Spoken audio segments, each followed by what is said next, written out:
Circle का ये सवाल जो बार बार एग्जामों में पूछा जा रहा है, कैसे बनाएंगे ऐसे सवाल को। जैसे सवाल देखते हैं, एबीसीडी एक चक्रीय चतुर्भुज है, साइक्लिक क्वाड्रिलेटरल है, जिसमें एबी जो है 21 सेंटीमीटर, ये है बीसी 16.8 यानी कि ये 16.8 सेंटीमीटर है, सीडी जो है वो आपके पास 14 सेंटीमीटर है। आपसे एडी का लेंथ पूछा है कि एडी की लंबाई क्या होगी। कब और ये भी कहा गया कि एसी जो है बीडी को समद्विभाजित करता है, यानी एसी जो ये डायगोनल है ये बीडी को बाइसेक्ट कर रहा है। बाइसेक्ट करने का मतलब क्या होता है भाई कि जहां भी टिक टच कर रहा है उसको ये बराबर हिस्से में बांट रहा है, यानी ये हिस्सा और ये हिस्सा बराबर है।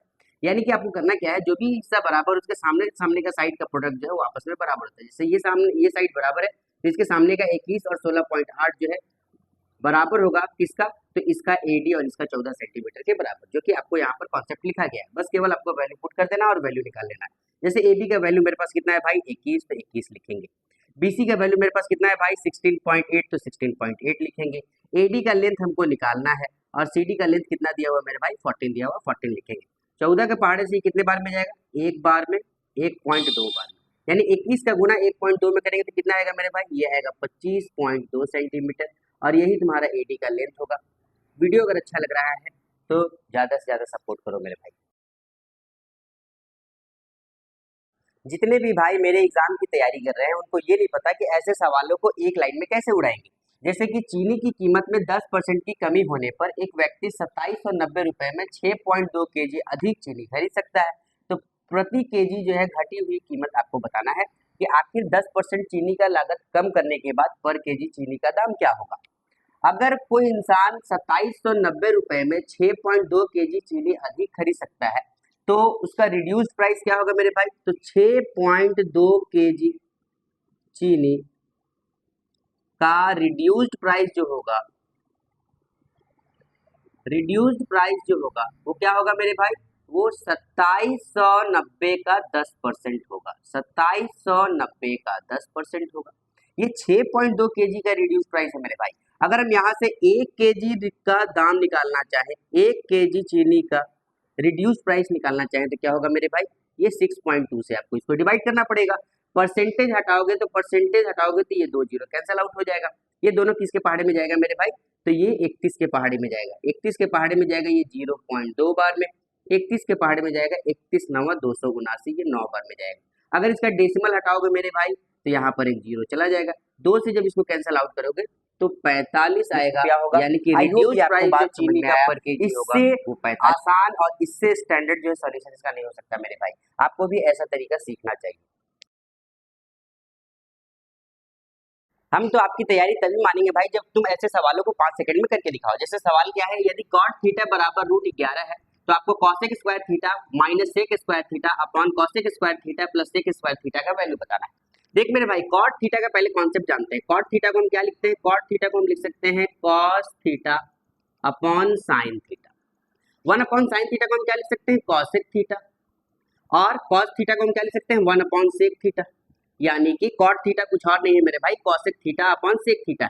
और यही आपके पास वैल्यू दिया हुआ है कितना, cot थीटा का वैल्यू कितना दिया हुआ है, √11/1 ये दिया हुआ है। यानी cosec की जगह आपको √11 लिखना है और sec की जगह आपको 1 लिखना है। ये एक्चुअली जो है ये त्रिकोणमिति का सवाल नहीं है मेरे भाई, ये रेशियो का है। आपको cosec की जगह √11 लिखना है और sec की जगह 1 लिखना है, बस केवल इसमें वैल्यू पुट कर दो। cosec की जगह √11 लिखे हुए, cosec स्क्वायर थीटा क्या होगा 11, यानी cosec स्क्वायर थीटा की जगह √11 का स्क्वायर करोगे तो 11 आएगा। sec की जगह क्या लिखोगे मेरे भाई 1।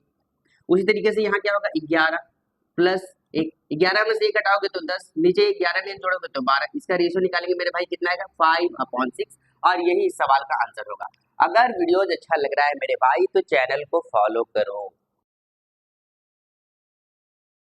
आजकल के एग्जामों में नाव धारा का ऐसा सवाल बहुत पूछा जा रहा है, कैसे बनाएंगे आओ देखते हैं। एक नाव धारा की विपरीत दिशा में एक निश्चित दूरी तय करने में 10 घंटे का समय लेती है, जबकि धारा की दिशा में उसी दूरी को तय करने में वो 7 घंटे का समय लेती है। नाव की चाल और आपको जलधारा का चाल बताना है, यानी कि आपको x/y बताना है मेरे भाई कि x/y क्या होगा।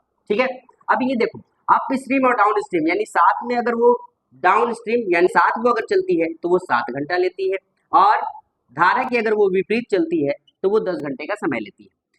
ये याद रखना मेरे भाई कि अगर दूरी सेम है, अगर डिस्टेंस सेम है तो स्पीड और टाइम का रेशियो जो होता है वो एक दूसरे का अपोजिट होता है। यहाँ से हम क्या देखें कि मेरे पास ये टाइम का तो रेशियो आ गया, ये टाइम का रेशियो है। यहाँ से अगर हम स्पीड का रेशियो निकालना चाहें तो जस्ट इसका अपोजिट हो जाएगा, यानी डाउन स्ट्रीम कितना हो जाएगा मेरे भाई 10, और यहाँ पर अप स्ट्रीम आपका कितना हो जाएगा 7। ये स्पीड का रेशियो आ गया और ये टाइम का रेशियो था।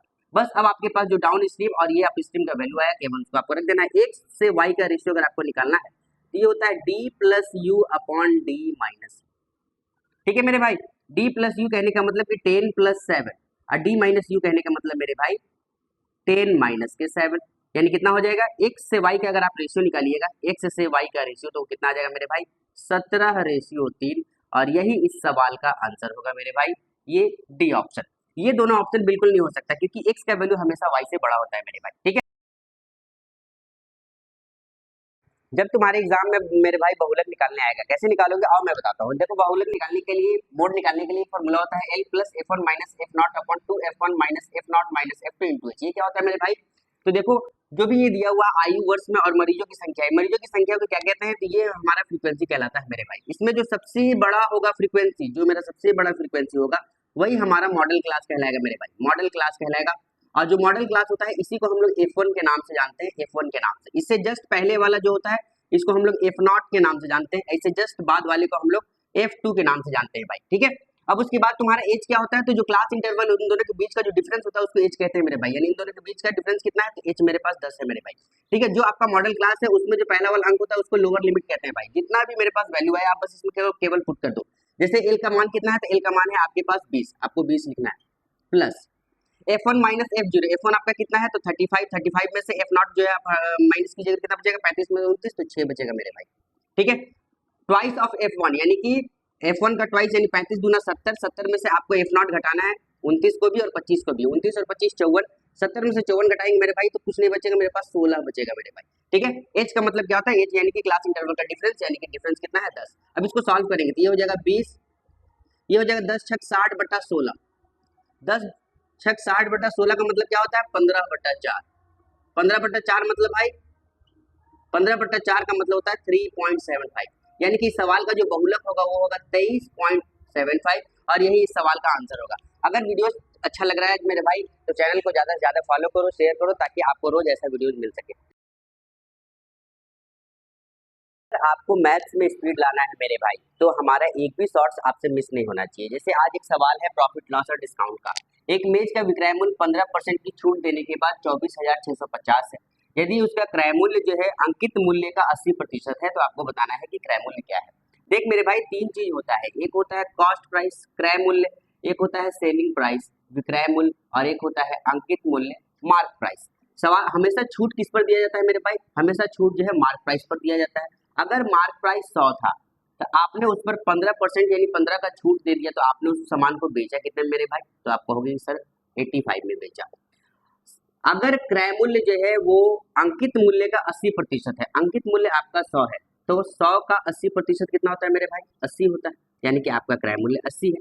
सवाल में ये दिया गया कि 24,650 जो है वो वस्तु का विक्रय मूल्य कितना है 24,650। अगर आप इसको यहाँ से देखो तो ये 85 का कितना गुना है मेरे भाई, तो 85 दूना 170 और 85 नवा 290 गुना है मेरे भाई। अगर आपका विक्रय मूल्य जो है 85 का 290 गुना है, आपसे क्रय मूल्य पूछा गया है यानी कि सीपी भी जो होगा आपका 290 गुना होगा, यानी कितना होगा 29 अट्ठे कितना होता है मेरे भाई 232 और 2 जीरो के साथ, यानी वस्तु का क्रय मूल्य रहा होगा मेरे भाई वो 23,200 रुपया रहा होगा। आई होप आपको बात समझ में आया। अगर वीडियो अच्छा लग रहा है मेरे भाई तो वीडियो को ज़्यादा से ज़्यादा शेयर करो और चैनल को फॉलो करना एकदम नहीं भूलो। Thank you. प्रिंसिपल आपको दिया हुआ है, आपसे पूछा जाएगा कि कितने साल में ये राशि जो है इतना ये अमाउंट बन जाएगा। कैसे बनाएंगे आओ मैं आपको बताता हूँ। जैसे राज ने 7500 की राशि 18% प्रति वर्ष की चक्रवृद्धि ब्याज से निवेश किया, ये वार्षिक निवेश किया उसने, तो n वर्षों के बाद ये रुपया जो है 10,443 रुपया हो गया। तो आपको बताना है कि आखिर कितने साल में ये 10,443 रुपया हुआ, यानी आपको n का मान बताना है कि n क्या है।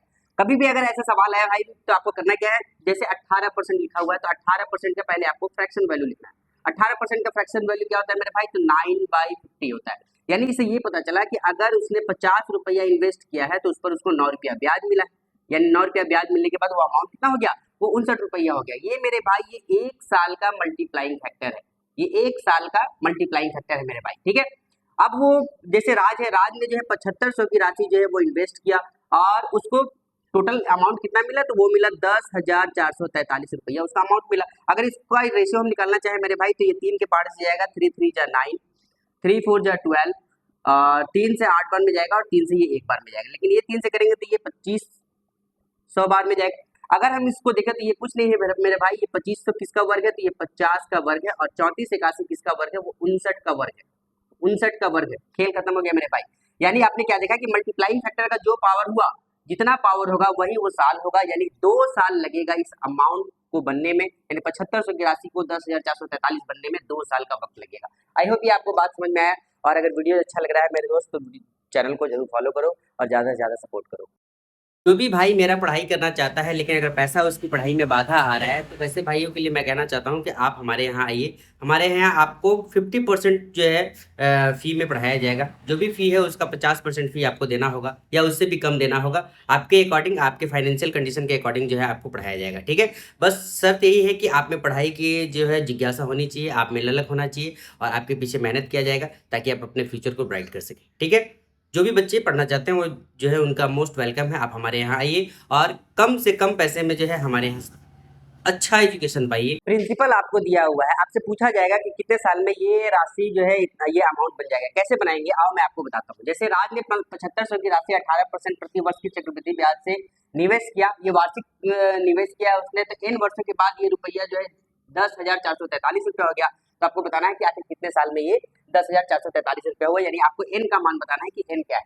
कभी भी अगर ऐसा सवाल आया भाई तो आपको करना क्या है, जैसे 18% लिखा हुआ है तो 18% का पहले आपको फ्रैक्शन वैल्यू लिखना है। 18% का फ्रैक्शन वैल्यू क्या होता है मेरे भाई, तो 9/50 होता है। यानी इससे ये पता चला कि अगर उसने 50 रुपया इन्वेस्ट किया है तो उस पर उसको 9 रुपया ब्याज मिला, यानी 9 रुपया ब्याज मिलने के बाद वो अमाउंट कितना हो गया, वो 59 रुपया हो गया। ये मेरे भाई ये 1 साल का मल्टीप्लाइंग फैक्टर है, ये 1 साल का मल्टीप्लाइंग फैक्टर है मेरे भाई, ठीक है।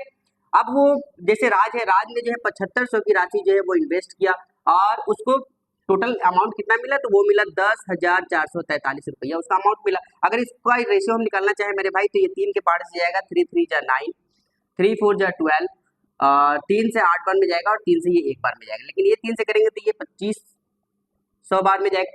अगर हम इसको देखें तो ये कुछ नहीं है मेरे भाई, ये 2500 किसका वर्ग है, तो ये 50 का वर्ग है, और 34 81 किसका वर्ग है, वो 59 का वर्ग है, 59 का वर्ग है। खेल खत्म हो गया मेरे भाई। यानी आपने क्या देखा कि मल्टीप्लाइंग फैक्टर का जो पावर हुआ, जितना पावर होगा वही वो साल होगा, यानी 2 साल लगेगा इस अमाउंट को बनने में, यानी 7500 की राशि को 10,443 बनने में 2 साल का वक्त लगेगा। आई होप ये आपको बात समझ में आया, और अगर वीडियो अच्छा लग रहा है मेरे दोस्त तो चैनल को जरूर फॉलो करो और ज़्यादा से ज़्यादा सपोर्ट करो। जो भी भाई मेरे एग्जाम की तैयारी कर रहे हैं उनके लिए एक और इम्पोर्टेंट सवाल, अगर आप एवरेज स्कोर पर एलिगेशन लगाओगे तो हमेशा बच्चों का अनुपात आता है। जैसे एक सवाल देखो, एक परीक्षा में 64 लड़के और एक निश्चित संख्या में लड़कियों द्वारा प्राप्त औसत अंक 59.15 है, जबकि लड़कों द्वारा प्राप्त औसत अंक 55.25 है। यदि लड़कियों का औसत स्कोर 68.75 है तो आपको बताना है कि एग्जाम में कितनी लड़कियां जो शामिल हुई। बॉयज का औसत स्कोर कितना है मेरे भाई, तो बॉयज का जो औसत स्कोर है वो है आपके पास 55.25, जबकि लड़कियों का औसत स्कोर कितना है मेरे भाई, वो है 68.75। और इन दोनों का यानी लड़के और लड़कियों दोनों का जो एवरेज स्कोर है वो है आपके पास 59.15। जब यहाँ से एलिगेशन लगाओगे मेरे भाई, यहाँ से अगर एलिगेशन लगाओगे इसमें से इसको घटाओगे तो कितना आएगा मेरे भाई, ये आएगा आपका 3.9। इसमें से इसको घटाओगे मेरे भाई कितना आएगा, 68.75 में से इसको घटाओगे तो ये कितना आएगा मेरे भाई, ये आएगा 9.6। ये जो है बॉयज और गर्ल्स का रेशियो है। अगर यहाँ से इसको कैंसिल आउट करोगे तो 3 के टेबल में ये दोनों चला जाएगा, 3 के टेबल में जाएगा ये 32 और 3 के पहाड़े में ये जाएगा 13। ये कुछ नहीं है मेरे दोस्त, ये बॉयज और गर्ल्स का संख्या का रेशियो है। क्वेश्चन में बॉयज का संख्या कितना दिया गया, 64, यानी 32 का वैल्यू जो है आपको 64 दिया गया है 2 गुना। तो लड़कियों का संख्या भी आपका 2 गुना होगा, 13 का 2 गुना कितना होगा, 26 होगा। यानी उस एग्जाम में 26 ऐसी लड़कियां होंगी जो शामिल हुई होंगी। आई होप ये आपको बात समझ में आया। अगर वीडियो अच्छा लग रहा है स्टूडेंट तो चैनल को फॉलो जरूर कर लो। Thank you.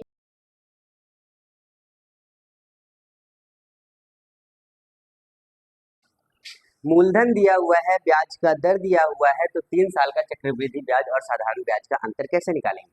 चलो और देखते हैं। जब ₹15,625 की राशि 3 वर्षों के लिए 4% प्रति वर्ष की दर से निवेशित हो तो उसके चक्रवृद्धि ब्याज और साधारण ब्याज का अंतर आपको बताना है। दुनिया में कोई भी इससे आसान तरीका नहीं हो सकता मेरे दोस्त, बस होना चाहिए। आपको सीखना है कि आखिर ऐसे ऐसे सवालों को हम कैसे सेकंडों में उड़ाएंगे। जैसे कि हमारे पास मूलधन दिया हुआ है 15,625 और आर यानी रेट ऑफ इंटरेस्ट दिया हुआ है 4%। 4% का फ्रैक्शन वैल्यू क्या होता है? 1/25 होता है मेरे भाई। बस आपको करना कुछ नहीं है, बस हर एक मूलधन का 1/25 आपको करते जाना है। ये 25 का क्यूब है, इसका 1/25 करेंगे तो कितना आएगा मेरे भाई? ये आएगा 625।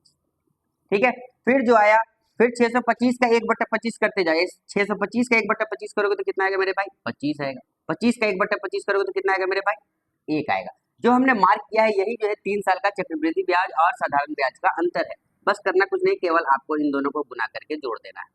जब मेरे भाई इन दोनों को गुना करोगे तो ये आएगा 75 और इसको जोड़ोगे तो 1, यानी कि 3 साल का चक्रवृद्धि ब्याज और साधारण ब्याज का जो अंतर होगा वो 76 रुपया होगा। इस आसान कुछ नहीं हो सकता मेरे भाई, इससे शॉर्ट कुछ भी नहीं हो सकता। आपको सीखना चाहिए ऐसे सवालों को कैसे उड़ाएंगे।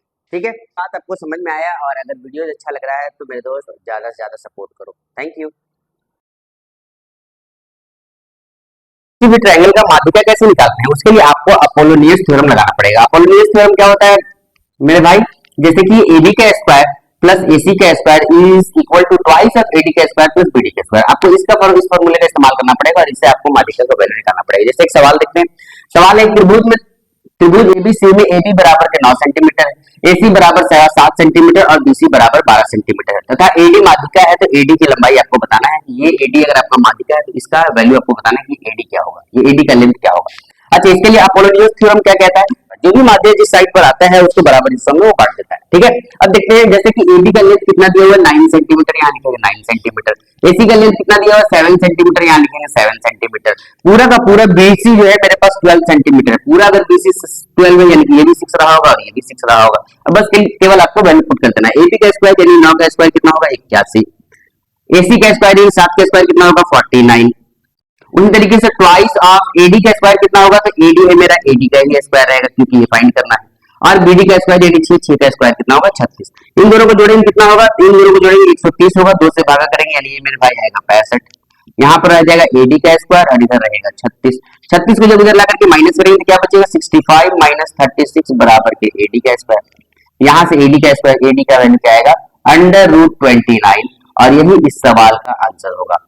आई होप ये बात आपको समझ में आया। अगर वीडियो अच्छा लगे तो चैनल को फॉलो जरूर कर लो।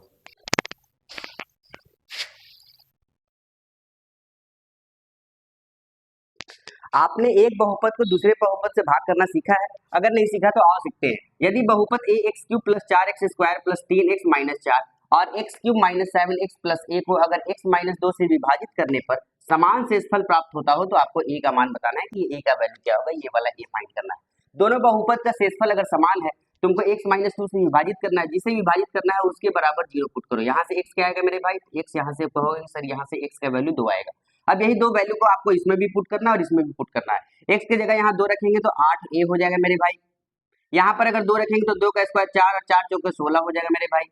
यहाँ पर रखेंगे तो 3 दूना प्लस का 6 होगा और ये माइनस का 4 वैसे ही रहेगा। यहाँ 2 का क्यूब करेंगे तो 8 होगा मेरे भाई। यहाँ पे 2 सत्ते 14 माइनस में होगा, प्लस का a रहेगा। इस a को इधर उठा करके ले आओगे तो ये 7a बचेगा। इधर तुम्हारे पास 22 माइनस 4 यानी कि 18 बचा, 18 बचा और इधर तुम्हारे पास माइनस का 6 बचा। इस 18 को भी उधर ले जाओगे तो माइनस का 24 हो जाएगा। यहाँ से मेरे भाई a का वैल्यू जब तुम निकाले हो तो माइनस का 24/7 होगा और यही a का वैल्यू होगा। आई होप ये तेरे को बात समझ में आया। अगर वीडियो अच्छा लगे तो चैनल को फॉलो जरूर कर लो। देख मेरे भाई, प्रॉफिट और डिस्काउंट का ऐसा सवाल आपको हर एग्जाम में देखने को मिलता है और लगे हाथ आपको ऐसे सवाल बना लेना चाहिए। सवाल क्या है? एक दुकानदार अपने वस्तु को क्रय मूल्य से 1% अधिक मूल्य पर अंकित करता है और उसे 48% की छूट पर बेच देता है। यदि उसे 82% का लाभ होता है तो आपको बताना है कि आखिर उसने x यानी जो ये अंकित मूल्य रखा है क्रय मूल्य से बढ़ा करके वो कितना बढ़ा करके रखा है, यानी आपको x का मान बताना है दे दे और आपको जो है डिस्काउंट परसेंट दे दे। तो आपको हमेशा याद रखना है कि CP से MP का जो रेशियो होता है वो होता है CP से MP का ratio 100 minus D% upon 100 plus profit percent. आपको हमेशा ये याद रखना है, ये रेशियो हमेशा आपको याद रखना है। अब बस केवल आपको वैल्यू पुट कर देना है। जैसे CP से MP का रेशियो अगर हम यहाँ से निकालना चाहें तो 100 माइनस D% यानी डिस्काउंट परसेंट यानी कि 48 इसमें से घटा देंगे तो कितना होगा? 100 में से 52 और 100 प्लस P% मतलब 100 में 82 जोड़ देंगे कितना होगा? 182। अगर इन दोनों को सिंपलेस्ट फॉर्म में करें तो 26 के पारे में चला जाएगा, 26 दूना 52 और 26 सत्ते 182। यानी कि अगर आपने उसका कॉस्ट प्राइस 2 रखा है तो आपने स्टिकरिंग कितना का लगाया है, 7 रुपए का आपने उसमें स्टिकर चिपकाया है, जबकि आपने उसको खरीदा कितने में, 2 रुपए में खरीदा है।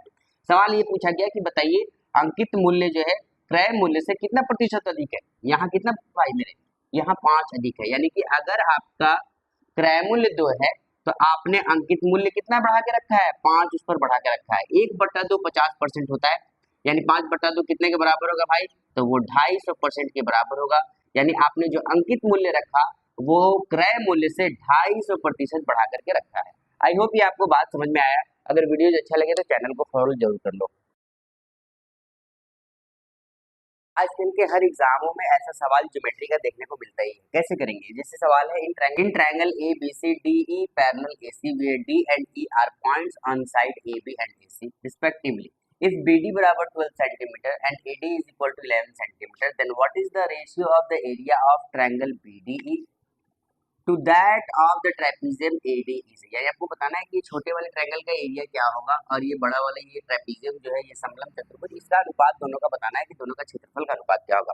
ऐसी स्थिति में क्या करते हैं हम लोग, जो है ट्रायंगल में सिमिलैरिटी का इस्तेमाल करते हैं। जैसे कि छोटा वाला ट्रायंगल आपको दिख रहा होगा BD दिख रहा होगा,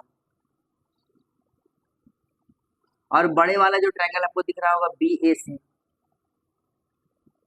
कभी भी सिमिलैरिटी लगाते हैं तो इन दोनों ट्रायंगल का जो रेशियो होगा उनके संगत भुजाओं यानी कि उनके कॉरेस्पॉन्डिंग साइड के स्क्वायर के बराबर होता है। जैसे कि BD का वैल्यू दिया हुआ है मेरे पास 12 सेंटीमीटर और DA यानी AD का वैल्यू दिया हुआ है 11 सेंटीमीटर, यानी इस ट्रायंगल का कॉरेस्पॉन्डिंग साइड 12 है तो 12 का स्क्वायर करेंगे तो 144 होगा।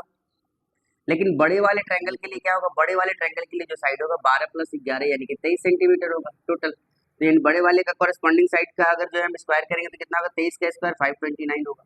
लेकिन मेरे भाई तुमको ये ट्रायंगल का रेशियो बताना है और प्लस ये ट्रेपीजियम बताना है, ये तो बड़ा वाला ट्रायंगल हुआ। अगर तुम ये निकालना चाहो यानी कि ट्रायंगल ट्रेपीजियम ADEC का वैल्यू निकालना चाहो तो ट्रायंगल तो तुम्हारा BDE रहेगा, ये BDE छोटा वाला तो वैसे ही रहेगा। लेकिन अगर तुमको ADEC का वैल्यू निकालना है, ADEC का तो कैसे निकालोगे, शुरू वाला तो वैसे ही रहेगा 144, लेकिन बड़े वाले से छोटे वाले ट्रायंगल को तुमको माइनस करना पड़ेगा, तो इसका वैल्यू फाइंड होगा। यानी 529 से 144 को माइनस करोगे तो भाई ये 385 होगा। तुमसे रेशियो पूछा गया है इसीलिए रेशियो तुम्हारा क्या हो जाएगा 144:385, और यही सवाल का सही आंसर होगा। आई होप तेरे को बात ये समझ में आया। अगर वीडियो अच्छा लग रहा है तो चैनल को फॉलो जरूर कर लो। देख मेरे भाई, सिंप्लीफिकेशन का ऐसा सवाल को 20 सेकंड में हम लोग कैसे उड़ाएंगे, तो उसके लिए सवाल देखो, सवाल क्या है 1/a + 1/2b + 1/3c + 1/d बराबर जो है 30/43 यानी 30/43 है। तो आपको बताना है a + b + c + d का वैल्यू क्या होगा। कभी भी ऐसा सवाल आए मेरे भाई तो तुमको करना क्या है, हमेशा बड़े वाले संख्या को छोटे वाले से भागा देना है। यानी कि 43 को तुमको 30 से हमेशा डिवाइड करना है, हमेशा बड़ा संख्या को छोटा से डिवाइड करना है। करेंगे तो क्या होगा, एक बार में जाएगा ये 30, बचेगा 13, फिर 13 से इस 30 को डिवाइड करना है, 2 बार में जाएगा 26, बचेगा कितना 4, फिर 4 से 13 को डिवाइड करना है, 3 बार में जाएगा 12, बचेगा 1, फिर 1 से 4 को डिवाइड करना है, 4 बार में ये पूरी तरह से कैंसिल आउट हो जाएगा।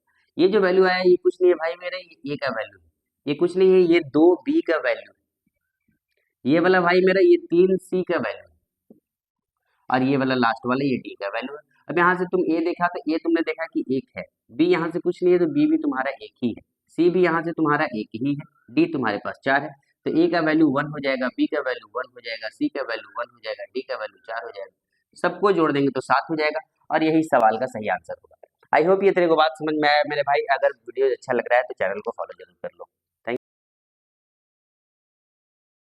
यू। जाने हमने कितने सारे एग्जामों में ऐसा सवाल देखा है, आपको भी लगे हाथ ऐसे सवाल बना लेना चाहिए। सवाल क्या है, किसी व्यापारी ने 46 रुपए में 46 प्लेट खरीदी, परिवहन के दौरान 23 प्लेट टूट गई, अन्य शेष प्लेटों को उसने 3 रुपया 20 पैसा प्रति प्लेट की दर से बेच दिया, तो व्यापारी को लाभ क्या हुआ ये आपको बताना है।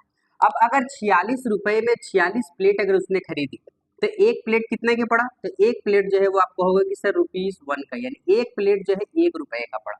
अगर उस ट्रेडर्स का यानी उस व्यापारी का उसका अगर हम प्रॉफिट निकालना चाहें प्रॉफिट, तो उसने जो है 23 प्लेट तो लाने के दौरान टूट गया, यानी कि बचा 23 प्लेट।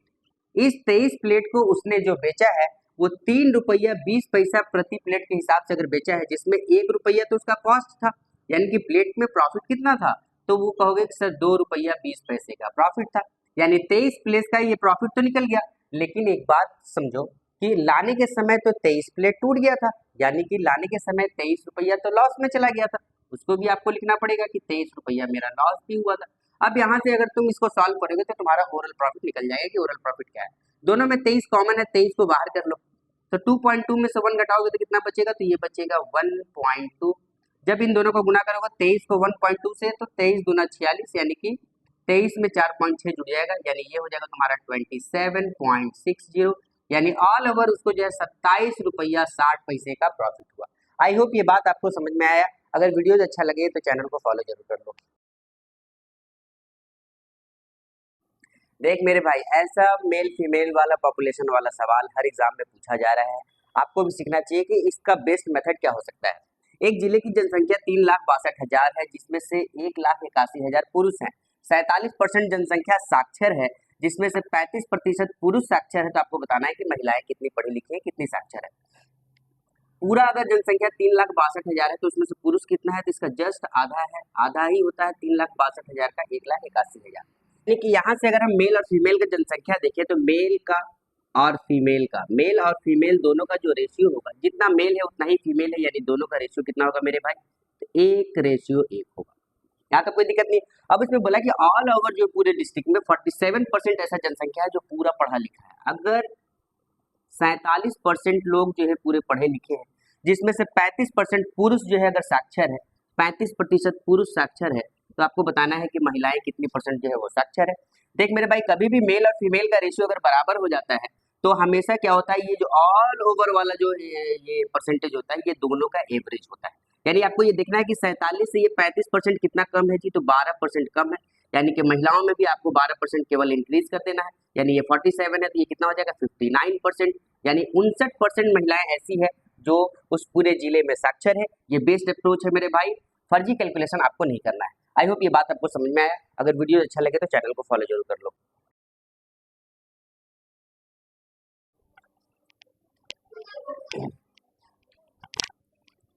ये मैथ का सवाल ऐसा है जो अच्छे अच्छे बच्चों को परेशानी में डाल दे। सवाल क्या है, एक हॉल में मौजूद लोगों में से 6/11 लोग वहां उपलब्ध कुर्सियों में से 9/14 पर बैठे हैं। अगर शेष लोग खड़े हैं तो 30 कुर्सियां खाली है, तो बताना है कि हॉल में कितने लोग खड़े हैं।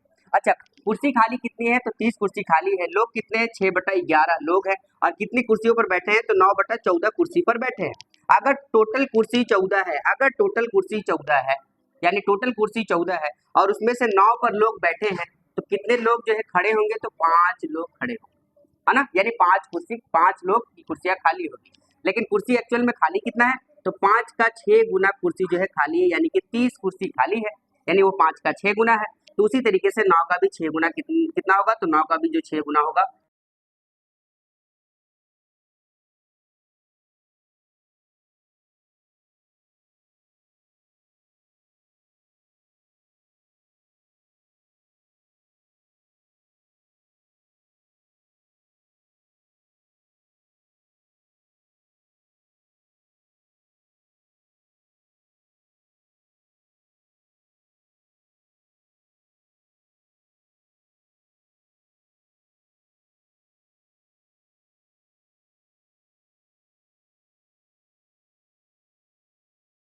इसको जोड़ने के लिए कैलकुलेटर लगेगा।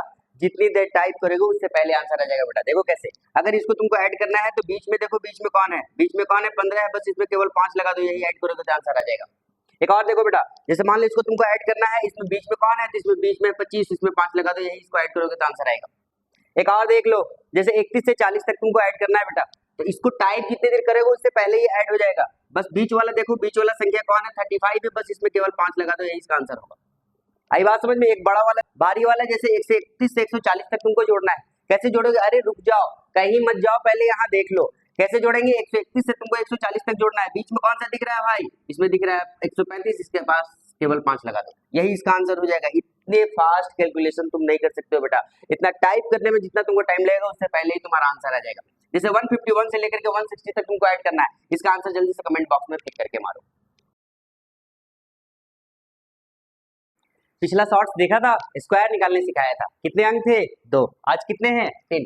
सेम मेथड है बेटा, चलो देखते हैं स्क्वायर कैसे निकालेंगे। जैसे 1 2 3 का स्क्वायर निकालना है, सेम एज इट इज जो पिछले 2 अंक का सीखे थे वैसे ही चलेगा। 3 का स्क्वायर कितना होगा, 9, 12 3 जा 36, 36 2 जा 72, यानी 12 तिया 36, 36 दूना 72, 72 का कितना होगा बेटा 2, कैरी कितना हो गया 7, 12 का स्क्वायर 144, 144 और 7 कितना होगा 151, यही इसका आंसर हो गया बेटा। और एक और समझते हैं, जैसे 7 का स्क्वायर 49, 49 का कितना होगा 9, कैरी कितना हो गया 4, 13 7 जा 13 7 91, 91 दूना 182, 182 में 4 जोड़ेंगे 186 का 6, कैरी कितना होगा 18, 13 का स्क्वायर 169, 169 में 18 जोड़ेंगे कितना होगा 187, यही इसका आंसर हो जाएगा। अगला का आंसर तुम कमेंट में फेंक के मारो जल्दी से। इस तरह की सीरीज वाले सवालों को देख करके बच्चे अक्सर डर जाते हैं, लेकिन आपको डरना नहीं है। ऐसे सवाल को हम बहुत इजी वे में बना सकते हैं। जैसे ये सवाल दिया गया 1/15 plus 1/35 plus 1/63 dot dot dot plus 1/95, ये आपको बताना है कि इसका सम क्या होगा। अब ये एक स्पेशल सीरीज है, अगर इसको हम तोड़े तो कैसे तोड़ सकते हैं? 15 को हम क्या लिख सकते हैं 1/3 इंटू 5, सेम वैसे ही 35 को हम क्या लिख सकते हैं 1/5 into 7, same as it is 1/63 क्या लिख सकते हैं 7 इंटू 9 डॉट डॉट डॉट, वैसे ही 195 को हम क्या लिख सकते हैं 1/13 इंटू 50। ठीक है, आई बात समझ में। अब हम क्या देखें इस सीरीज में कि फिर जो इसमें कुछ नंबर जो है वो रिपीट हो रहा है। फर्स्ट नंबर 5 था, फर्स्ट नंबर 5 हुआ, फिर उसके बाद यहाँ 7 था तो 7 से ये नंबर स्टार्ट हुआ, फिर इससे पहले 13 रहा होगा तो 13 से स्टार्ट हुआ, यानी कि आपको एक स्पेशल सीरीज देखने को मिल रहा है। ऐसे सवालों को सॉल्व कैसे करेंगे? तो आपको क्या करना है, इन दोनों के कॉमन डिफरेंस को 1 में लिखना है। इन दोनों के बीच का डिफरेंस कितना है तो 2, यानी 1/2। फिर उसके बाद आपको first number as it is लिखना है, यानी 1/3, और आखिरी नंबर भी आपको एज इट इज लिखना है 1/15, और इन दोनों के बीच का डिफरेंस लेना है। आई बात समझ में? आपको क्या करना है, ये 1/2 का 1/2 ही रहेगा। अगर इसका एलसीएम लेंगे तो ये कितना होगा 5 15 और ये 3, यानी 12/45, यानी कि ये 4/15 आएगा। 2 से ये 2 टाइम्स में कैंसिल आउट हो जाएगा, यानी कि इस सवाल का जो सही आंसर होगा वो 2/15 होगा, और यही इसका राइट आंसर। बात आई हो कि मैं ऐसे ऐसे सवालों की ट्रिक हम हर दिन सीखेंगे स्टूडेंट्स, और अगर आपको ये वीडियो अच्छा लग रहा है तो हमारे चैनल को फॉलो कीजिए।